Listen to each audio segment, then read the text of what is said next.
Patay sa pananaksak ang isang guro sa Puerto Princesa, Palawan. Ang itinuturong motibo sa krimen, away sa lupa. Para bigyan ng mukha ang balita, Mobile Journal, Kayla Makantan.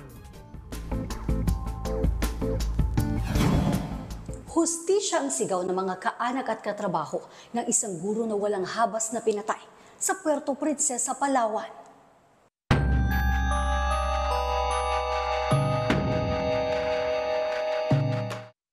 Naliligo na sa sariling dugo ang 57 anyos na gurong si Mario Servas Diego na matagpuan sa kabibili lang niyang lupa sa Purok Bagong Pag-asa, Barangay San Jose, Puerto Princesa, Palawan. Pasado alas 8 na umaga nitong Lunes, nang pumuntang biktima sa lugar para sana maglinis. Pero laking gulat na lang ng dalawang tutulong sana sa kanya nang datnan siyang nakahandusay. Agad silang tumawag ng tulong at idinala sa ospital ang biktima. Pero binawian din ng buhay dahil sa mga saksak sa leeg at dibdib. Ang suspect naman, kusang sumuko sa otoridad at inamin ng krimen. Kinilala siyang si alias Johnny, 47 anyos at residente rin sa lugar. Lumalabas sa investigasyon na dati pang may away lupa ang suspect at biktima na nauwi pa sa barangayan. Yung suspect po natin ay nasa himpilan na po ng Police Station 2.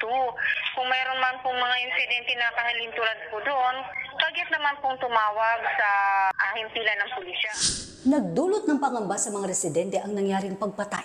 Kaya naman ang mga pulis, pinapaalala sa publiko ang pagdodoble ingat habang mas pinaiigting daw nila ang seguridad sa lugar. Mobile Journal, Kayla Makantan, hatid ang mukha ng balita.